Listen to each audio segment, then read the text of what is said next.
What's going on, everybody? My name is Shawn. If you're new to my channel, I work here at Rosedale Transport as a over-the-road truck driver trainer, and I tell you the good, the bad, and the ugly, and I try to teach you things that CDL school will not teach you. Today's video, I'm going to show you something that's got me a little bit mad, and I hope you drivers take my advice and you don't do what this guy just did to me.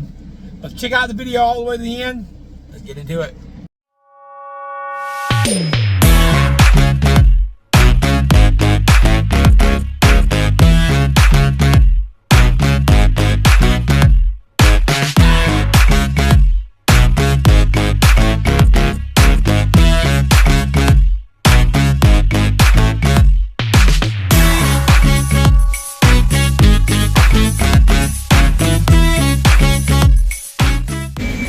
Make a table.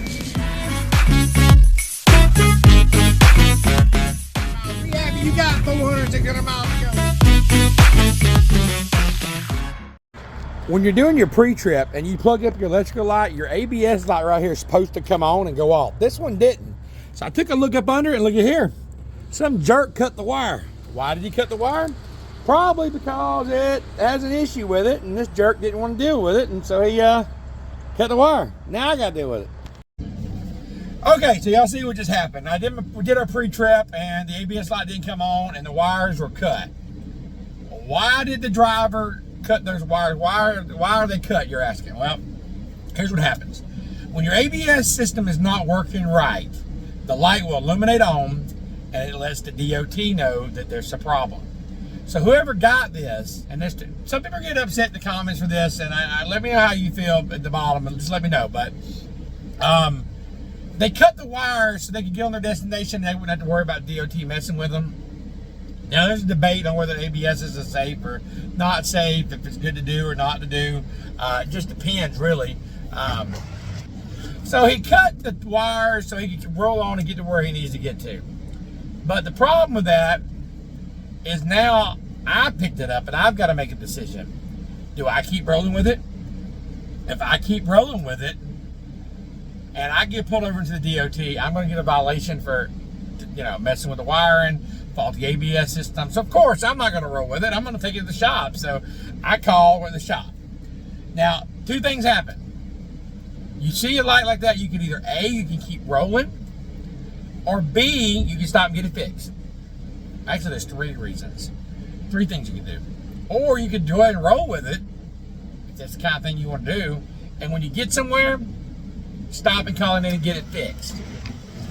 So I'm not knocking the person who don't want to get it fixed, because there's a lot of reasons. Like, well, Shawn, why wouldn't he want to get it fixed? Well, if he don't want to get it fixed, it's mainly because he don't have to get detention time. The driver's like, well, I don't want to spend all that time getting detention and all that good stuff. Let's say the driver was on the way home and he was about to make it to his house and he pulls us up and he's like, oh man, I don't want to deal with this. And a lot of companies may not pay you enough money for dealing with detention. I understand that, but here's where my problem gets to. If you're going to be a bad driver and you're going to just drive anyway, and that's up to you. Every situation is different. I'm not going to say I ain't picked up a trailer and then all of a sudden I'm like 20 miles from destination, do I? And I got a load to pick up. Do I really want to stop for 5 hours and get paid just a little bit of money and miss my load? You know what I mean? I'm not saying not to. I'm not saying that's legal. The legal way is to get it fixed. But at the very least, if you drop that load, you say, oh my God.